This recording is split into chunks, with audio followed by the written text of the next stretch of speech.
Hey, this is AWM here, and we deal with helping people move abroad. We invite you to come along that journey with us and let us assist you. So today, I'm talking about hearing from God and why it's so difficult to hear from the Most High.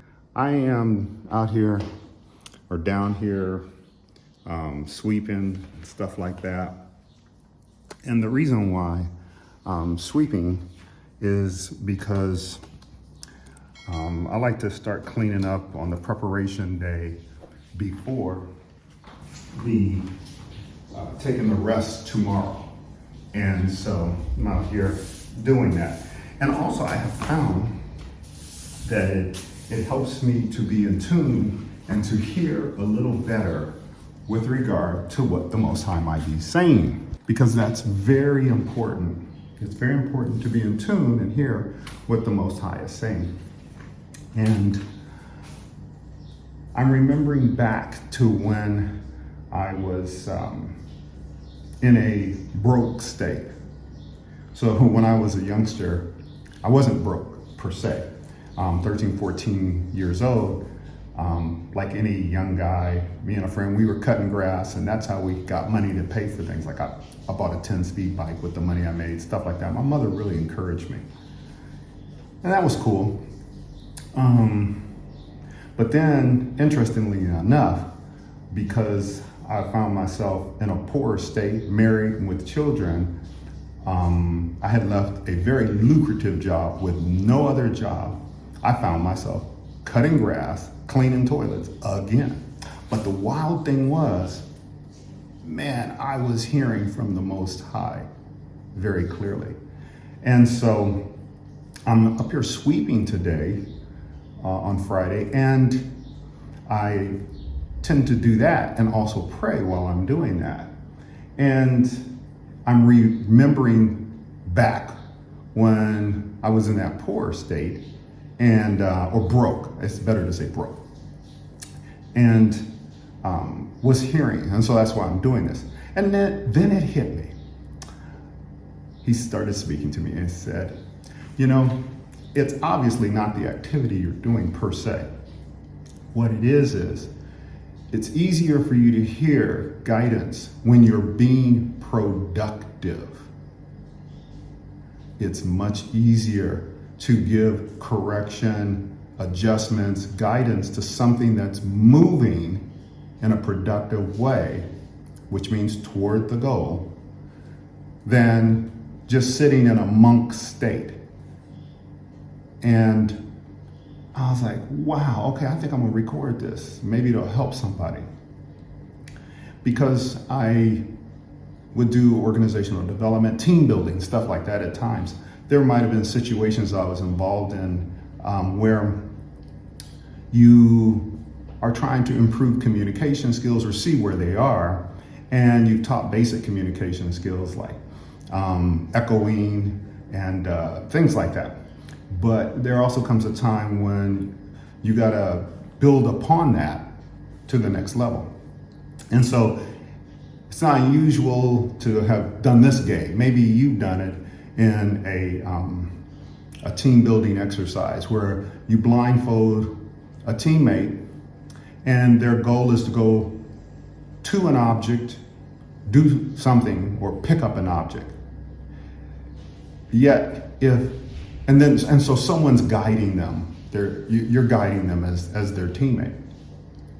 And it's really funny to hear people talk.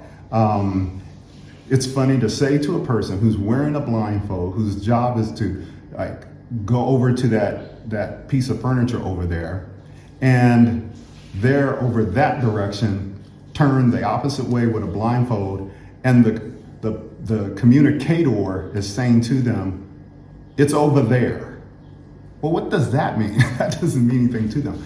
But anyway, but if you can get that person with the blindfold to start moving left or right, then you can give them better guidance because they're moving, and as they continue moving, you can give them things to readjust them, recalibrate them so they can make it over to that piece of furniture over against the wall.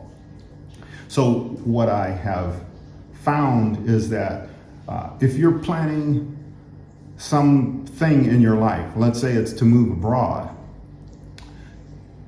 the reason why you may be having difficulty hearing from the Most High with regards to that is because you're not moving at least one step towards it, because He orders our steps, okay? So if you aren't moving toward it, it's very difficult to make sense of signals you think you're getting because you're stationary.